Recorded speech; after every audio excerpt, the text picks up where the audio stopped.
Yohanes pasal 4 ayat yang ke-19. Kata perempuan itu kepadanya, Tuhan, nyata sekarang padaku bahwa engkau seorang nabi. Nenek moyang kami menyembah di atas gunung ini, tetapi kamu katakan bahwa Yerusalemlah tempat orang menyembah.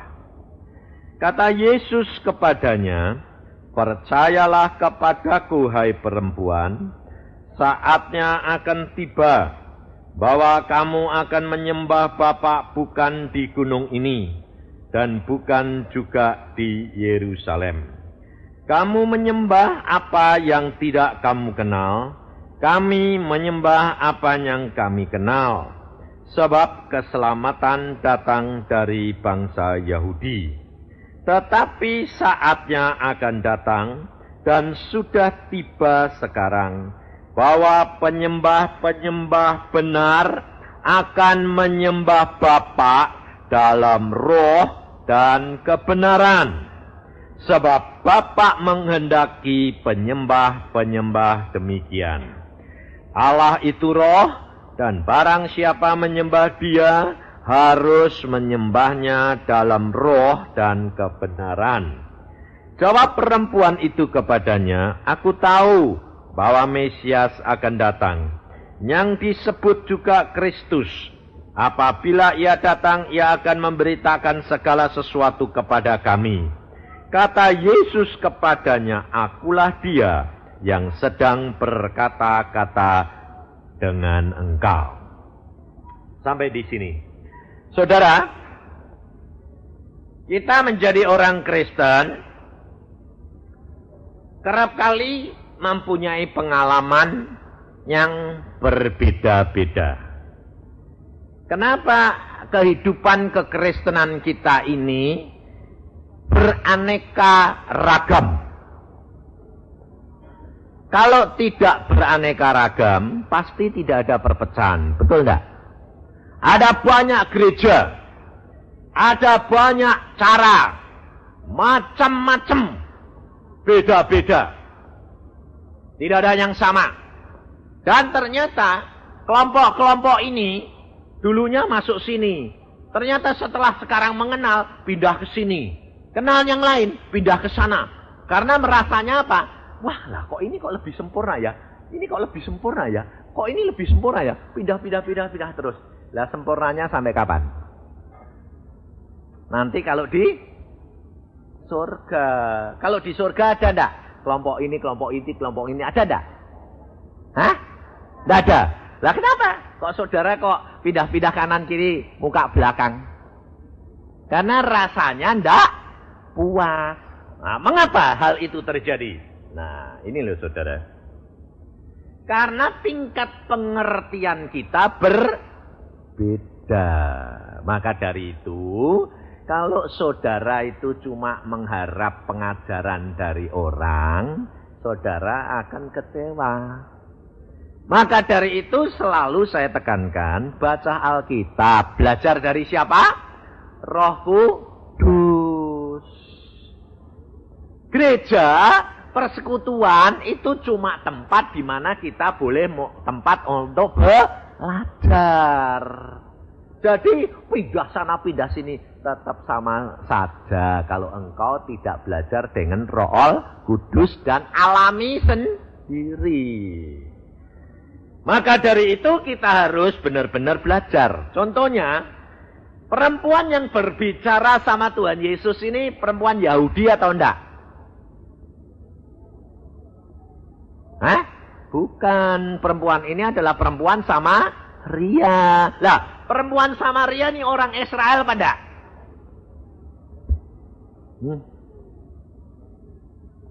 Belum tentu. Kenapa? Sebab orang Samaria ini campuran antara orang Israel dengan bangsa-bangsa lain. Nah, perempuan ini disebut Samaria kenapa? Karena Israel campuran. Gak karu-karuan. Nah, sekarang saudara ini orang Israel apa? Hah? Samaria, cocok loh. Cocok. Maka dari itu, coba perhatiin apa kata perempuan ini sama Tuhan Yesus. Nah, di dalam ayat yang ke-19, Tuhan, nyata sekarang padaku bahwa engkau seorang nabi. Nah, pada waktu perempuan ini pertama kali ketemu Tuhan Yesus, dia tahu enggak kalau Yesus ini Mesias? Enggak toh? Dia bilang apa? Nabi. Nabi. Nah, sekarang kaum Ismail nyebut Yesus siapa? Isa. Isa itu nabi atau juru selamat? Nabi. Orang Ismail itu percaya enggak kalau Isa itu nabi? Loh, percaya, enggak tahu kamu? Percaya dia bahwa Isa itu nabi, percaya. Tapi dia belum sampai kepada juru selamat. Nah, kalau saudara percayanya bagaimana? Nabi atau juru selamat? Tidak nabi. Salah. Nabi dan juru selamat. Loh, kok keliru ya? Cuma juru selamat tok, nabi ini ndak. Oh, kehilangan lagi satu, sama saja. Dia itu nabi dan juru selamat. Dan Tuhan punya 3. Lah kalau kamu cuma bilang juru selamat, belum tentu Tuhan. Kalau cuma Tuhan, belum tentu nabi. Nabi, juru selamat dan Tuhan. Loh, jadi punya komplain. Nah, sekarang perempuan ini pada waktu dia tahu bahwa Yesus ini nabi, apa kata perempuan ini? Loh, di dalam ayat 20 bilang gini. Nenek moyang kami menyembah di atas gunung ini. Tetapi kamu, loh, nunjuk Tuhan Yesus toh? Perempuan ini nunjuk Tuhan Yesus. Tetapi kamu katakan bahwa Yerusalemlah tempat orang menyembah. Kenapa perempuan ini masih ngomong sama Tuhan Yesus begitu? Karena kalau nabi itu adalah manusia biasa. Nah, tetap nabi-nabi ini dari turunan mana dia selalu merasa dirinya paling benar lah. Contohnya sama enggak sama hamba-hamba Tuhan zaman sekarang? Yang ini punya pengalaman ini, wah itu yang paling benar. Lalu saudara suruh niru dia kabeh. Lalu saudara bilang, iya ya. Nah, hamba Tuhan datang lagi, aku punya pengalaman begini, niru semuanya ini. Lalu lama-lama kamu jadi pengikutnya siapa? Pengikut hamba Tuhan atau pengikut Yesus? Ini itu hamba Tuhan. Nah, kalau kira-kira pengikutnya hamba Tuhan bakal masuk surga enggak? Tahu. Tapi ternyata kamu lebih seneng toh? Nah, makanya itu saya kasih tahu Erna, hati-hati kamu ya, saya bilang. Sebabnya apa? Sebab dia dipakai Tuhan. Wah, kalau ditanya, bagaimana? Wah, didoakan dia jadi sembuh. Didoakan dia, dapat dong. Lama-lama dia. Tuhannya di mana? Tidak kelihatan. Lah, kalau Tuhan Yesus cemburu sama Erna, lalu bilang, ya ini kamu semua kamu ya. Lalu Tuhan bilang apa? Ya sudah karena bawaan semua. Nah, kapok kowe. Ernane digantung Tuhan, ditutupi surga, kamu ketutupan enggak? Tutupan. Makanya itu saya baca buku ada orang pendeta dibawa ke Firdaus. Setelah dari sana, lalu Tuhan itu bilang gini, yuk lihat ke alam maut. Nah, orang ini dibawa ke alam maut. Nah, setelah pergi ke alam maut, Tuhan bilang, dengerin itu loh, dan lihat itu. Itu di ruangan alam maut tuh ada pendeta sama pengikut-pengikutnya. Lalu dia kaget. Pendeta Tuhan? Iya. Sama pengikut-pengikutnya? Iya. Loh, lah kok di alam maut, kok tidak di surga? Tuhan bilang, nanti dengerin omongannya. Lalu dia ini denger, lihat. Wah, pendetanya didorong sana, ditarik sini. Wah, jemaatnya maki-maki semuanya. Lalu Dia dengar maki-makinya bilang, "Pendeta, kamu ini bagaimana sih? Saya ikuti kamu, kok malah kamu bawa ke sini, ke alam maut. Aku kan kepengennya ke surga." Lah pendetanya bilang, "Lah kenapa kok kamu ikut aku? Lah kamu namanya pendeta itu kan ngerti toh. Aku sendiri itu ya ndak ngerti." Loh, lah kenapa kamu ndak ngerti? Lah aku ya diajar mbek guruku tuh dulu sekolah gitu. Ya aku ajarkan kamu gitu. Tak kira kamu ngerti. Lah aku ya ndak ngerti. Lah sekarang ini bagaimana? Lah ya aku ya ndak tahu bagaimana.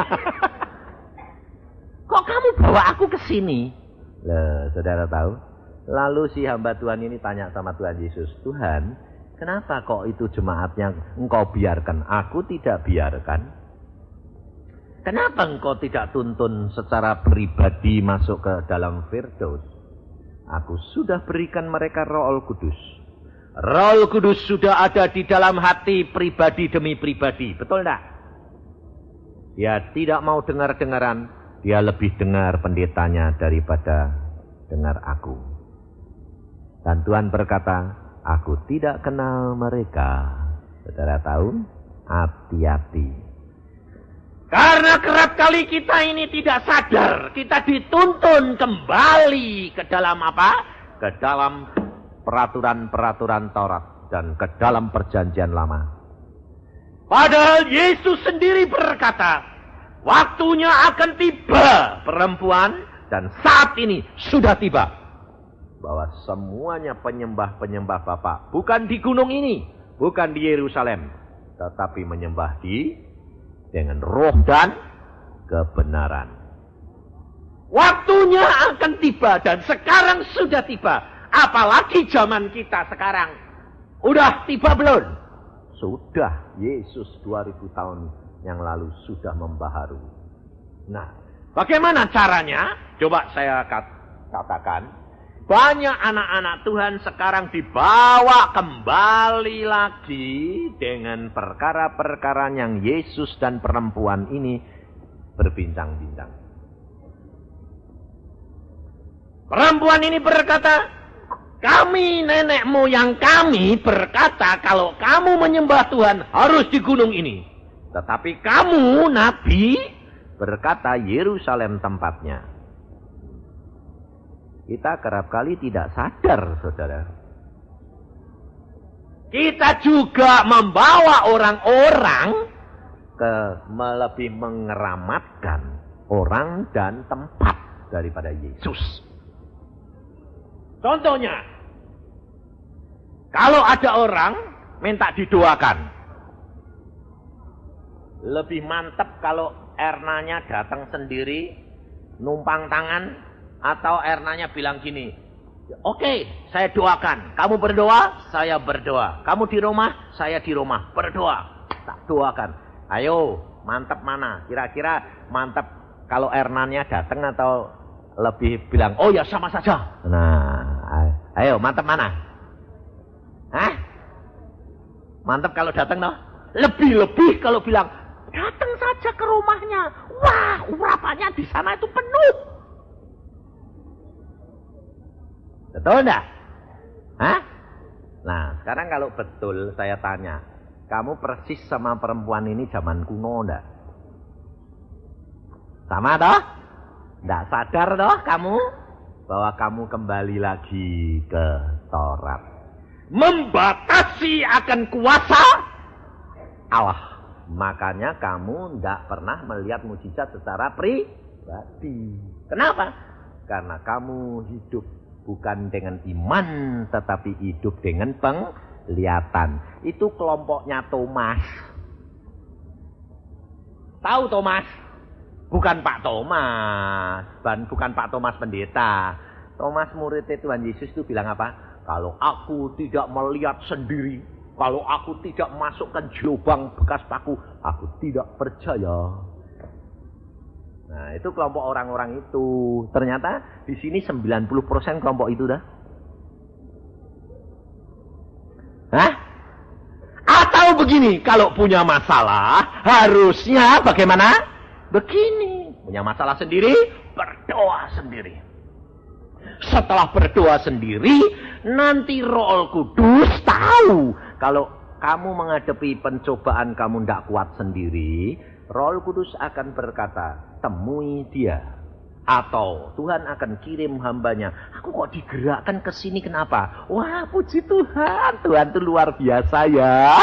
Aku sedang membutuhkan, aku mungkin tidak kuat sendirian. Kok Erna dikirim ke sini? Waduh, Tuhan itu luar biasa loh. Betul enggak?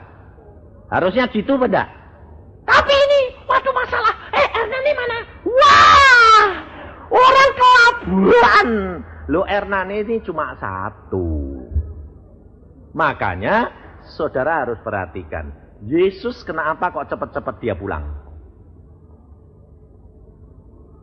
Kalau kira-kira ada orang seperti Tuhan Yesus gini, seluruh Indonesia, seluruh dunia pasti berterbangan nyari Yesus dah. Apalagi ada pesawat zaman sekarang. Ada masalah sedikit, orang kaya di Amerika, Yesus di Indonesia, nyarter pesawat. Betul enggak? Wah, anaknya mau mati. Wah, anaknya di-charter lagi pesawat. Sampai di Cengkareng, pakai helikopter. Turun di atas kepala anu di Romae. Karena apa? Ada Yesus. Lah, persis toh. Nggak bisa jebol saja. Jebol nggak apa-apa. Pokoknya persis di depan Yesus. Lah, kalau zaman sekarang kira-kira Yesusnya di sini, Romae dibeli sama orang kaya. Supaya kumpul sama Yesus terus. Betul nggak? Loh, betul enggak? Lah, kenapa Yesus kok cuma 3 tahun setengah dia kerja? Langsung dia pergi ke surga. Sebab apa? Sebab kalau Yesus tetap ada cuma satu, seluruh dunia tidak bisa menjadi murid dia. Saudara tahu? Ini loh, Yesus itu Tuhan kita rendah hati.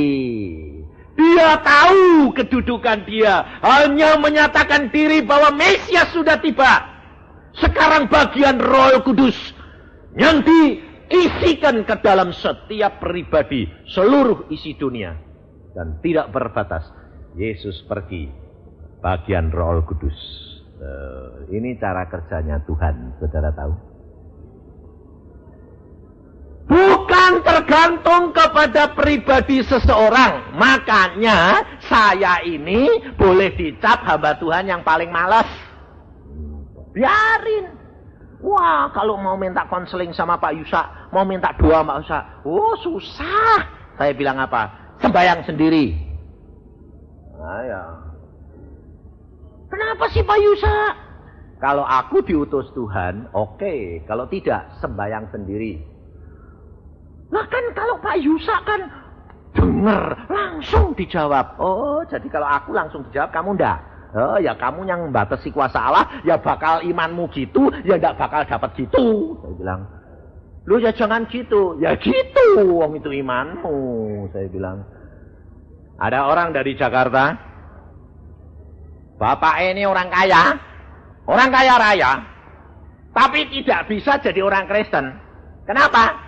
Karena dia kecewa sama orang Kristen. Karena apa? Yang nipu dia, yang makan uang dia orang Kristen semua. Jadi anaknya ini nginjili, Pah jadi Kristen. Mamai istrinya anak Tuhan. Pah jadi Kristen.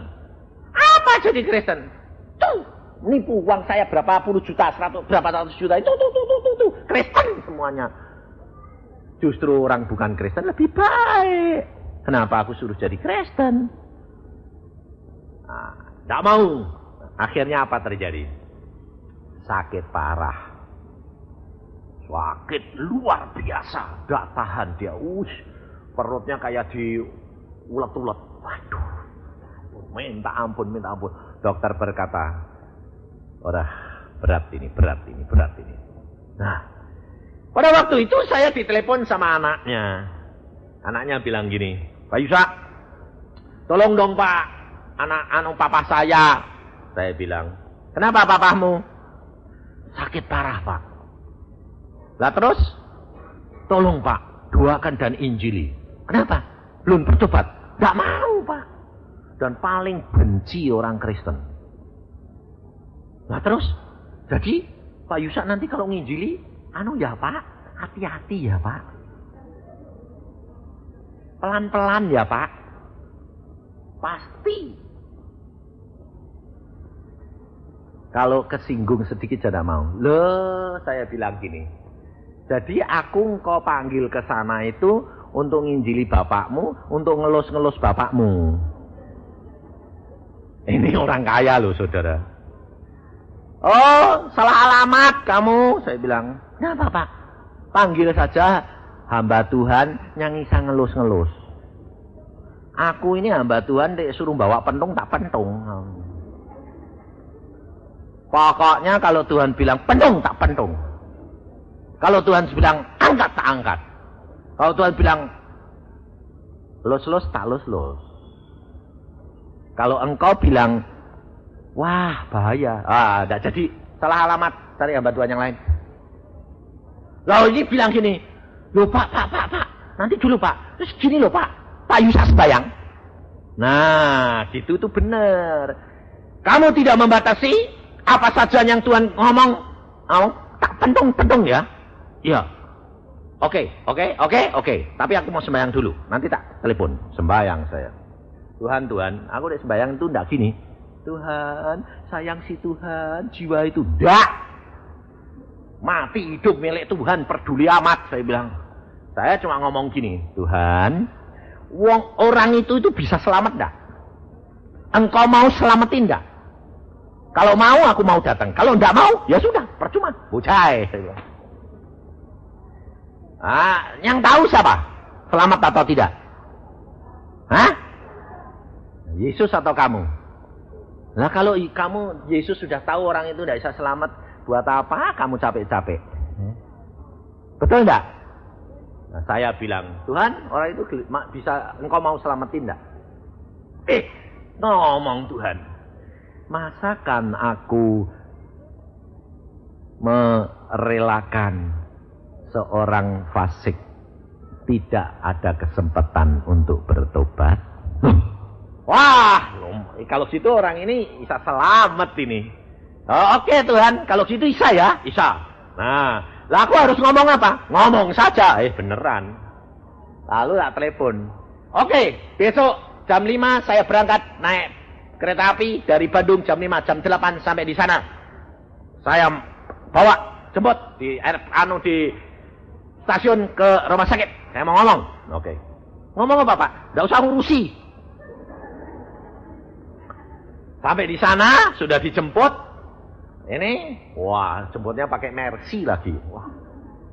Lalu sampai di rumah sakit ketemu istrinya sama anaknya gitu. Bagaimana Bu? Oh, enggak apa-apa. Ini bisa diomongi Pak. Sudah bisa enggak? Ngomongnya harus bagaimana? Oh, terserah Pak Yusak. Sudah tidak berani dia. Apa saja ngomong? Ya, saya masuk. Anaknya bilang gini, Pak, saya tidak ikut ya Pak. Saya takut Pak. Ya sudah, kamu tidak bisa ikut. Nanti tidak apa-apa, saya tidak terpengaruh saya. Ya, sama istrinya aja. Ya, oke, masuk. Saya bilang, karena dia lebih tua, sudah 60 berapa, saya bilang, Om, sakit enggak? Wah, sakitnya luar biasa. Tahu, sudah mau mati kamu. Ya.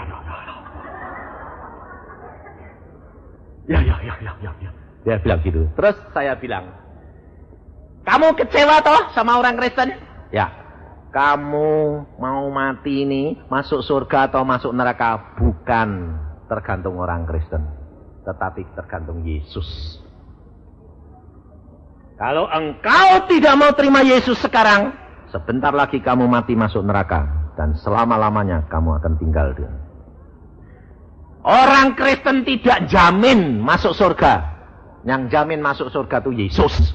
Orang yang nipu kamu, itu malah dosanya lebih banyak. Tahu enggak? Kok kamu malah ikut-ikut orang itu, karena itu malah dia nutup pintu surga, kok kamu tidak mau masuk. Terima Yesus sekarang, bertobat. Terima Yesus. Kalau kamu pulang, pintu surga terbuka. Bilang apa? Ya, aku salah. Aku mau terima Yesus kok sekarang. Aneh enggak? Sampai mamahnya bilang, mau Pak? Mau. Sampai istrinya, kok aneh ya? Lalu saya katakan, terima Yesus, sekarang berdoa, ikuti. Dan kalau waktunya tiba, baptiskan. Dalam nama Tuhan Yesus, kamu akan diselamatkan. Ya, terima. Dan sore itu dibawa ke luar negeri. Dalam waktu beberapa minggu kemudian, mati. Selamat dah? Selamat.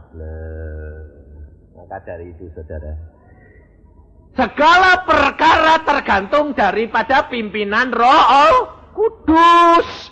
Bukan tergantung daripada akalmu sendiri. Dan kita harus sadar bahwa saudara dan saya ini teman sekerja Allah. Maka dari itu saya katakan, kamu harus mulai sekarang belajar. Segala perkara harus berdoa. Minta pimpinan Roh Kudus. Tadi bapak tadi saksi toh, naik bis toh. Hah? Dia lupa sembahyang. Akhirnya apa? Hampir celaka. Tapi dia nakal. Ini saya peringatkan, kamu tidak boleh gitu pak. Yang harus bayar, bayar. Jangan lalu, tidak ditagih kok beneran. Lah! Tidak boleh itu. Sebab kalau kamu begitu, kamu tidak jadi berkat untuk orang lain. Jadi beban. Nanti berkatmu hilang, rugi. Biarpun kamu tinggal 300, kamu bayar. Allah sanggup memberkati kamu berlipat kali ganda. Harus begitu. Jangan malah gini. Puji Tuhan, tidak ditagih. Salah. Itu nutup berkat sendiri. Tidak boleh, tidak boleh. Kamu harus selalu jadi berkat untuk orang lain. Jangan dikira kalau saya sebagai hamba Tuhan ini berkelimpahan lalu uangnya banyak. Tidak. Tuhan kalau aku butuh banyak diberi banyak. Kalau aku butuh sedikit diberi sedikit. Dan itu yang Tuhan kehendaki. Karena Tuhan mau berpada dengan apa yang ada padamu. Itu orang yang paling bahagia. Jadi jangan selalu gini lah. Ini mental orang Kristen harus dirubah. Nanti kalau diundang, pendeta diundang. Pak, datang ke sini Pak. Lalu pendetanya sudah ngomong sih. Kirim ongkos transport. Loh, lah itu namanya kurang percaya. Kalau Tuhan mengatakan kepada saya, berangkat. Saya tidak pernah tanya sama orang itu bagaimana tiketnya, bagaimana ongkos jalannya. Tidak pernah tanya. Kenapa? Saya percaya Allahku mesti menyediain. Karena apa? Maka dari itu, belajar peka terhadap pimpinan Roh Kudus. Di sini dikatakan, Yesus berkata, ayat 21. Kata Yesus kepadanya, percayalah kepadaku, wahai perempuan, saatnya akan tiba, bahwa kamu akan menyembah Bapa bukan di gunung ini, dan bukan juga di Yerusalem. Kamu menyembah apa yang tidak kamu kenal, kami menyembah apa yang kami kenal, sebab keselamatan datang dari bangsa Yahudi. Tetapi saatnya, perhatikan, tetapi saatnya akan datang dan sudah tiba sekarang bahwa penyembah-penyembah benar akan menyembah Bapa dalam roh dan kebenaran. Kalau saudara dan saya sudah diberitahu oleh Yesus, jangan kembali lagi ke zaman Taurat, zaman lama. Jangan membatasi kuasa Allah. Banyak orang sekarang bingung. Bingungnya apa? Tidak boleh punya gambar. Gambar kayak gini. Gambar Yesus. Tidak boleh. Jangan menggambar Yesus. Jangan punya patung Yesus. Jangan punya gambar Yesus. Jangan ini. Loh. Lalu saya bilang apa? Orang ini mau dibawa lagi ke Taurat. Kenapa? Karena kebingungan. Saya tidak melarang. Ini loh saudara. Kita harus belajar menurut pimpinan Roh. Dan Roh Kudus ini cara kerjanya sesuai dengan iman masing-masing. Tidak sama. Jadi, kalau umpamanya contohnya, saya melayani seseorang. Nah, ini baru terjadi. Saya sama anak saya datang sama istri saya melayani seorang. Majelis lagi. Berdoa. Tuhan, ini anaknya kok kerasukan. Kasihan dong Tuhan, kau bebaskan. Kenapa? Anak saya dapat penglihatan. Wah, si om ini punya simpenan, Pak. Apa simpenan apa? Ada kotak, itu ada isinya kain hitam dan jimat-jimat. Saya pikir, ini orang Kristen majelis lagi. Masa punya simpenan? Tuhan, kalau ini benar nyatakan. Oke? Saya tanya, kamu punya simpenan? Simpenan apa? Kotak yang ada kain hitamnya, hitam-hitam, ada jimat-jimatnya. Istrinya, dia bilang, enggak. Istrinya yang nyeletuk. Loh, Pak, aku bongkar-bongkar di kamar itu, ada kotak itu. Sampai aku ya buka, kaget, Pak. Takut, tak tutup lagi. Ngeri, Pak, lihat itu. Loh, kamu kok tidak bilang? Lah, aku tidak tahu itu mungkin simpenannya Papa. Dibuka. Oh iya, ini dikasih engkoh ini. Loh, kenapa kamu simpen? Lah, katanya untuk keselamatan ya. Oh ya, wis ben. Loh, lah kamu punya keselamatan enggak? Ya punya. Dikasih. Ya wis toh ben. Selamatannya banyak-banyak. Itu mendua hati enggak? Padahal kalau saudara perhatiin, anaknya ini kena gangguan ini yang kedua kali. Kenapa yang pertama kali Tuhan tidak tunjukkan? Pada waktu pertama kali saya diundang, saya cuma, Tuhan aku harus lakukan apa? Tuhan berkata, usir. Saya cuma, dalam nama Tuhan Yesus, kamu keluar setan, gak usah ganggu dia. Amin, beres langsung. Tapi yang kedua, loh Tuhan aku lakukan apa? Diam saja Tuhan. Loh, kenapa Tuhan? Sudah, diam aja. Aku ya diam, peduli amat. Nyembah Tuhan, muji Tuhan. Anak saya dapat penglihatan. Ada benda itu. Baru Tuhan usir. Bakar, buang. Loh. Lalu jangan setiap kali nanti kalau melayani, Tuhan, ada benda apa ya? Loh, bendanya dicari dulu, enggak? Tuhannya, hati-hati, saudara tahu. Sebab setan ini licik. Kalau engkau ditarik ke benda-benda, otomatis pandanganmu kepada benda bukan kepada Yesus. Dan kamu nanti ditipu. Makanya banyak orang ngusir setan tidak keluar-keluar. Kenapa? Diajak ngomong, kamu siapa? Aku si Anu.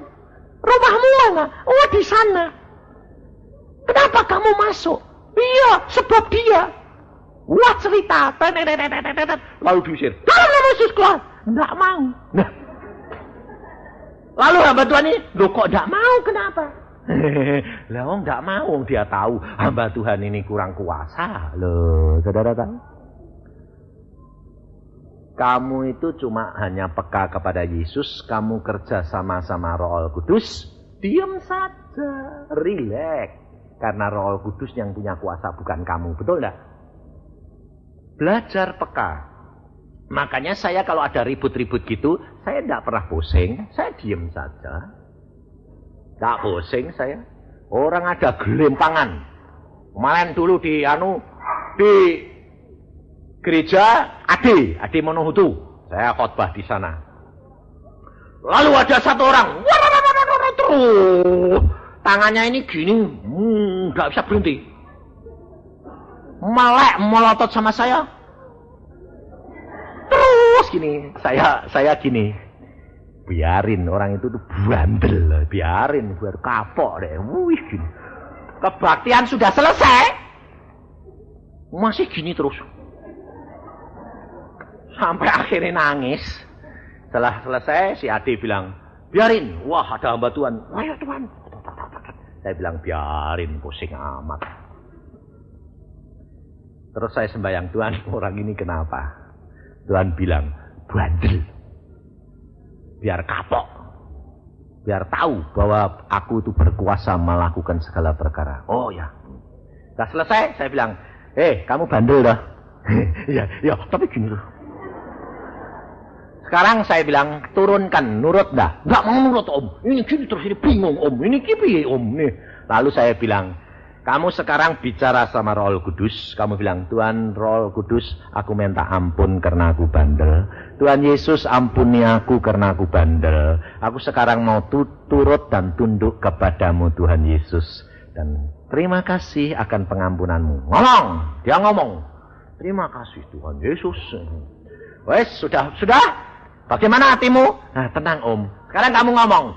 Dalam nama Tuhan Yesus, tangan berhenti normal. Dalam nama Tuhan Yesus, tangan berhenti normal. Kok nurut ya om? Sebetulnya enak enggak nurut Tuhan? Saya bilang, enak ya om, kok gitu ya? Iya, saya bilang. Tapi kalau kamu bandel ya diajar kayak gini ini. Saya bilang, loh, saudara tahu? Kamu harus setiap hari belajar peka terhadap pimpinan dia.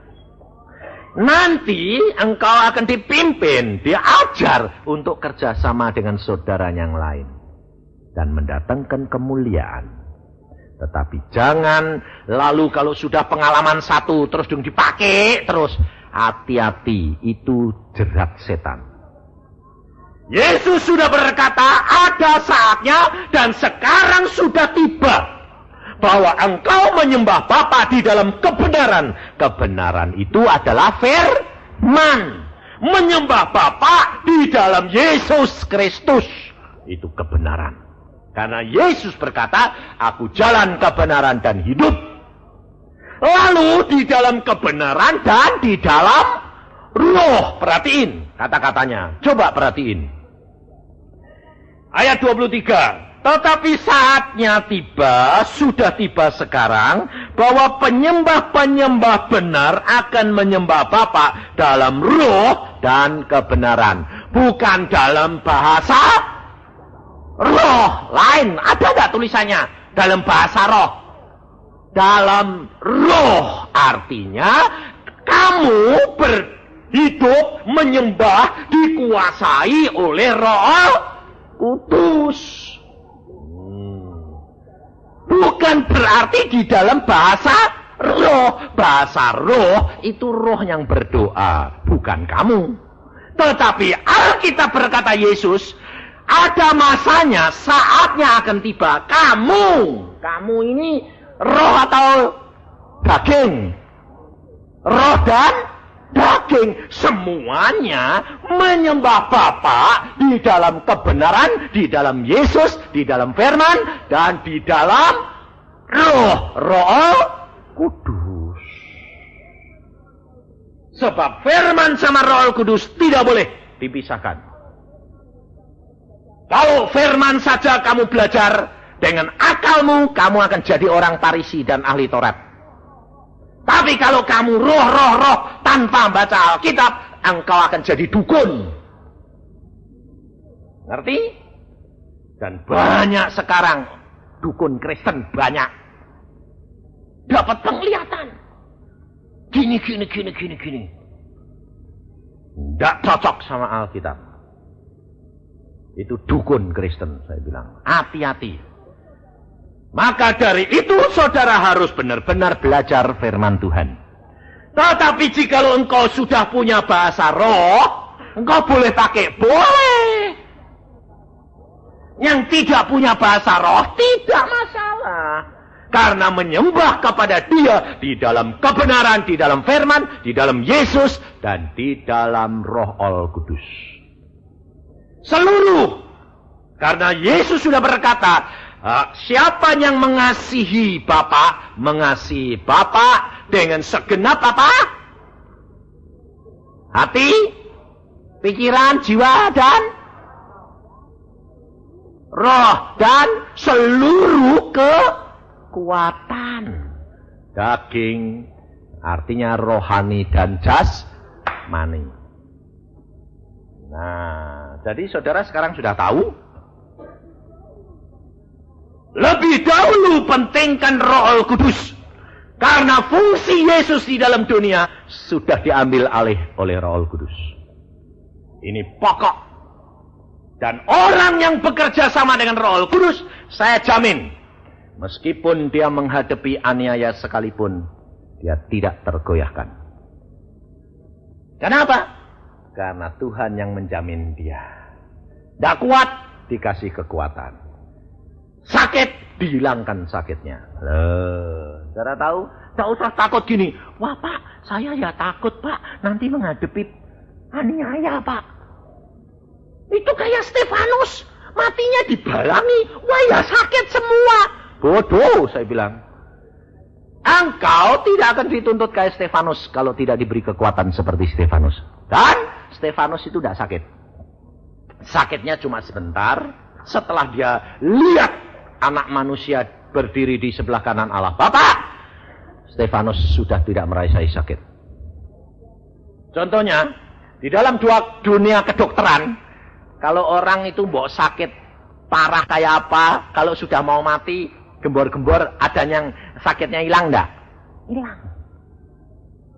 Kalau saraf kesadarannya itu sudah terpotong, dia hilang sakitnya sama sekali. Kenapa? Obat-obatan anti sakit itu bisa diberikan. Karena itu memblokir rasa sakit. Kalau dunia kedokteran saja bisa, apalagi Allahmu. Kalau kamu dianiaya lalu Tuhan bilang, cukup, berhenti sakitnya. Hilang enggak? Hilang. Kau bilang, puji Tuhan. Enggak sakit, digebuki, puji Tuhan malahan. Saudara tahu? Ini kesaksian seorang hamba Tuhan yang dipenjara di Vietnam 20 tahun. Badannya tinggal kulit sama tulang. Orang tuwek lagi. Kalau dipukuli di penjara bagaimana? Yang terakhir dia mau dikeluarkan. Kenapa? Karena dia dipukuli tidak mati-mati. Digantung kakinya di atas, kepalanya di bawah. Sudah tinggal tulang sama kulit karena setiap hari cuma dikasih 3 biji kacang merah. Setiap hari. Bertahun-tahun tidak mati. Lalu digantung. Barisan tentara suruh bawa pemukul bambu. Orang 20 pukuli sampai mati. Sakuate tentara itu. Dari satu orang mukuli buak-buk. Capek, ganti satu. Terus. Orang 20 pingsan semua. Yang digantung, tidak mati. Diturunkan, mesti jalan lagi. Bingung. Ini kok tidak bisa mati-mati? Bingung. Akhirnya, lepasin. Suruh keluar negeri. Akhirnya hidup di Inggris sekarang. Hidup, dia nulis buku. Hidup bersama dengan Yesus. Mustahil. Tidak mustahil bagi Allah. Orang tua jatuh saja, tulangnya patah. Ini orang tua dipukuli sama bambu, sama tentara-tentara yang kuat-kuat. Tidak ada yang retak. Bambu ini malah habis, yang mukuli malah keok. Itu kalau tidak Tuhan siapa? Saudara tahu? Tidak mustahil Allahmu. Jadi jangan batasi kuasa Allah. Maka dari itu, saudara harus belajar benar-benar komunikasi dengan Roh Kudus. Saya jamin, langkah demi langkah, anak-anak pun akan dipelihara Tuhan. Dan engkau akan dituntun seluruh kebenaran. Jangan terpengaruh oleh apa yang kamu lihat, apa yang kamu dengar. Jangan kembali kepada Taurat. Jangan membatasi kuasa Allah. Tapi biarkan Allah berkarya di dalam hidup saudara dan saya. Maka kemuliaan Allah akan dinyatakan di dalam hidupmu. Dan engkau akan menjadi saksi Yesus dimanapun berada. Dan tidak usah kamu khawatir. Siapa saja Allah dapat pakai. Zaman sekarang anak kecil dipakai Tuhan untuk didik siapa? Ayah ibunya. Kenapa? Karena ayah ibunya kurang percaya. Anaknya yang kecil lebih percaya sama Tuhan. Ayo kamu. Sebab apa? Sebab anak yang kecil-kecil sekarang sudah dengar suara Tuhan. Ada anak umur 5 tahun di Surabaya. Dia bilang begini. Mah, aku diajari baca Alkitab sama Tuhan Yesus. Loh, anak 5 tahun belum sekolah apa-apa sudah bisa baca Alkitab. Mamahnya bilang, masa? Iya, mah. Bagaimana suaranya Tuhan? Suaranya Tuhan itu tidak seperti mama. Mama sih nyentak-nyentak. Suaranya Tuhan tuh halus, sayang. Lalu ada orang sakit, lalu dia bilang, sembahyang buat mak itu loh. Oh, Tuhan Yesus sudah bilang kok, mak itu sudah sembuh. Mamanya tidak percaya, ditelepon. Bagaimana, tante? Oh, sudah sembuh. Loh, kok benar ya?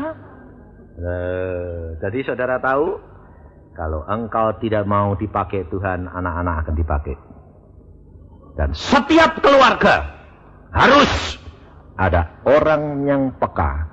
Supaya apabila nanti aniaya datang, keluargamu tidak cari hamba Tuhan, tetapi bersekutu sendiri dengan Tuhan.